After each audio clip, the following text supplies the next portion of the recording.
Hi everyone, welcome to అపూర్వ వంటలు. మామూలుగానే గుంత పొంగనాలంటే చిన్నల నుంచి పెద్దల వరకు అందరికీ తెగ నచ్చేస్తాయి. వాటిని కొంచెం డిఫరెంట్గా మసాలా గుంత పొంగనాలు వేశాను. మా ఇంటిల్లిపాదికైతే తెగ నచ్చేసాయి. ఈ వీడియోలో అయితే ఆ మసాలా గుంత పొంగనాలు, వాటితో పాటు 2 రకాల హోటల్ స్టైల్ చట్నీలు. ఒకటేమో టమాటా పచ్చడి, ఇంకొకటి వచ్చేటప్పటికి పల్లి పచ్చడి. రెండింటిని కూడా మీతో షేర్ చేస్తున్నాను. వీడియోని ప్లీజ్ ఎక్కడ స్కిప్ చేయకుండా చూడండి. అప్పుడు మాత్రమే వీటి ప్రాసెస్ అనేది మీకు కంప్లీట్గా అర్థమవుతుంది. ఫస్ట్ అయితే 3 మీడియం సైజు ఆలుగడ్డలు తీసుకొని వాటర్లో వేసేసి టేబుల్ స్పూన్ వరకు సాల్ట్ వేసేసి వీటిని ఉడికించుకోండి. ఇవి ఉడికే లోపల సైడ్ బై సైడ్ 2 రకాల హోటల్ స్టైల్ చట్నీలని ప్రిపేర్ చేసుకుంటే మనకి పని సులువైపోతుంది. మొదటిగా టిఫిన్ సెంటర్ టమాటా చట్నీ కోసం ఒక బాండీని తీసుకొని స్టవ్ మీద పెట్టేసి 2 గరిటెల వరకు నూనె వేసి అది వేడెక్కిన తర్వాత బాగా పండిన 1/2 కేజీ టమాటాలను శుభ్రంగా కడుక్కొని రఫ్గా చాప్ చేసుకొని వేసుకోండి. అలాగే కారం గల 10 పచ్చిమిరపకాయలు, 4 ఎండుమిరపకాయలు దీంట్లో వేసేసి ఒకసారి అంతా కూడా బాగా కలిసే విధంగా మిక్స్ చేసుకోండి. దీనిలో సీక్రెట్ అండి, 1 టేబుల్ స్పూన్ బెల్లం తురుము కంపల్సరీగా వేయండి. అలాగే 1 టేబుల్ స్పూన్ వరకు క్రిస్టల్ సాల్ట్ని వేయండి. ఒక మంచినీళ్ళ గ్లాస్ వరకు వాటర్ని దీంట్లో యాడ్ చేసేయండి.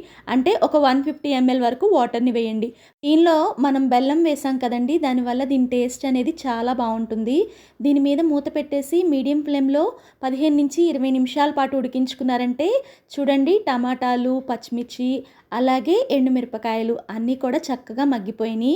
వాటరు అలాగే టమాటా ముక్కలు, పచ్చిమిర్చి, ఎండుమిర్చి అన్నీ కూడా విడివిడిగా తీసుకోండి. వాటర్ పక్కకు పెట్టేసుకొని వీటిని పూర్తిగా చల్లారి పెట్టుకోండి. ఈ వాటర్ని మనం పచ్చట్లో వాడతాము, పడేయము. ఇంకా ఇప్పుడైతే చల్లారి పెట్టుకున్న వాటిని మిక్సీ జార్లోకి వేసుకొని ఒక 8 వెల్లుల్లి రెబ్బల్ని దీంట్లో వేసేసేయండి. అలాగే స్పూన్ వరకు జీలకర్రను కూడా దీంట్లో వేయండి. ఇదంతా చక్కగా మెత్తగా రుబ్బుకోవడమే. ఇందాక మనము ఉడికించిన టమాటా నీళ్ళని పక్కన పెట్టుకున్నాం కదా, దాంట్లో రుబ్బుకున్న దాన్ని వేసేసి గుప్పెడి వరకు కొత్తిమీరని వేసేసి అంతా కూడా బాగా కలిసే విధంగా మిక్స్ చేసుకోండి. అంతేనండి, టిఫిన్ సెంటర్ స్టైల్లో టమాటా పచ్చడి రెడీ అయిపోయింది. ఇంకా 2వ రకం చట్నీ పల్లి పచ్చడి కోసం ఒక 10 కారం గల పచ్చిమిరపకాయల్ని మిక్సీ జార్లోకి తీసుకోండి.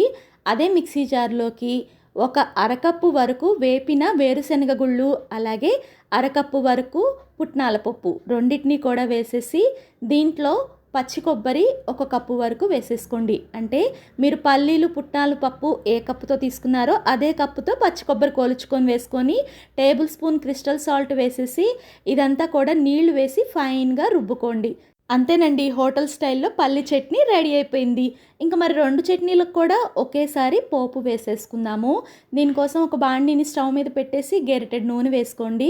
దీనిలో టేబుల్ స్పూన్ వరకు ఆవాలు చిట్పట్లాడిన తర్వాత టేబుల్ స్పూన్ మినపగుళ్ళు, టేబుల్ స్పూను పచ్చెనగపప్పు వేసేసి సిమ్లో వేపుకున్న తర్వాత టేబుల్ స్పూన్ జీలకర్ర కూడా వేయండి. పోపు బాగా వేగి మంచి సువాసన వస్తున్నప్పుడు 2 ఎండుమిరపకాయలు విరిచి వేసేసేయండి. ఒక రెమ్మ కరివేపాకు కూడా వేసి అన్నీ కూడా బాగా మిక్స్ చేసుకొని బాగా వేపుకున్న తర్వాత 2 చట్నీల మీద సరిసమానంగా వేసేసేయడమే.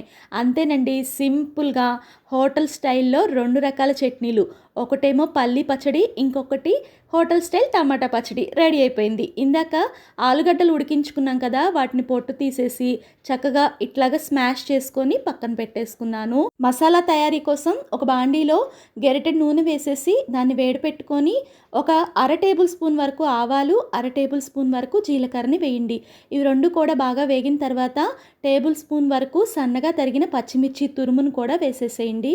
పచ్చిమిర్చి అనేది 2-3 నిమిషాల పాటు సిమ్లో వేపేసుకున్న తర్వాత దీనిలో ఒక రెమ్మ వరకు కరివేపాకుని తుంచి వేసుకోండి. కరివేపాకు కూడా కొంచెం వేగిన తర్వాత 1/2 టేబుల్ స్పూన్ వరకు పసుపును వేయండి. లాస్ట్లో 2 చిటికెళ్ళ వరకు ఇంగువను వేయండి. ఇంగువ, పసుపు అస్సలు స్కిప్ చేయవద్దండి. దీనివల్లే ఈ మసాలాకి మంచి ఫ్లేవర్ వస్తుంది. ఉడకపెట్టి స్మాష్ చేసిన ఆలుగడ్డల మిశ్రమాన్ని గుప్పెడు కొత్తిమీరని వేసేసి సిమ్లోనే ఆలుగడ్డకి ఈ మసాలా అంతా బాగా పట్టే వరకు చక్కగా వేపుకున్న తర్వాత టేబుల్ స్పూన్ వరకు సాల్ట్ని కూడా వేసేసి అంతా కూడా బాగా కలిసే విధంగా మిక్స్ చేసుకొని మసాలాని సిమ్లో 4 నిమిషాల పాటు వేపుకుంటే మనకి పాన్ నుంచి సపరేట్ అయ్యి మసాలా అనేది పర్ఫెక్ట్గా రెడీ అయిపోయింది. అలా రెడీ అయిన దాన్ని పూర్తిగా చల్లారి పెట్టుకొని ఇలా చిన్న చిన్న బాల్స్గా రెడీ చేసుకొని పక్కన పెట్టేసుకోండి. గుంత పొంగనాల కోసం నేను ఆల్రెడీ పులిసిన అట్ల పిండిలో సాల్ట్ వేసేసి చక్కగా మిక్స్ చేసి పక్కన పెట్టుకున్నాను. ఈ పిండి గెరట జారుగా ఉండాలి, మరీ పల్చగా ఉండకూడదు. అంటే మామూలు అట్ల పిండిలాగా ఉంటే సరిపోతుంది. ఇప్పుడు గుంత పొంగనాల బాండిని స్టవ్ మీద పెట్టేసి అన్ని గుంతల్లో కూడా చక్కగా పావు టేబుల్ స్పూన్ చొప్పున నూనె లేదా నెయ్యి వేసి అది వేడెక్కిన తర్వాత అర టేబుల్ స్పూన్ మాత్రమే అట్ల పిండిని ప్రతి గుంతలో వేసి దాని మీద ఇందాక రెడీ చేసుకున్న మసాలా ముద్ద బాల్ ఉంది కదా, దాన్ని పెట్టేసేయండి. ఆ బాల్ని పెట్టిన తర్వాత పైనుంచి ఇంకొంత అట్ల పిండిని వేసేసేయండి. అట్లు పిండి మాత్రం ఎక్కువ వేయొద్దండి.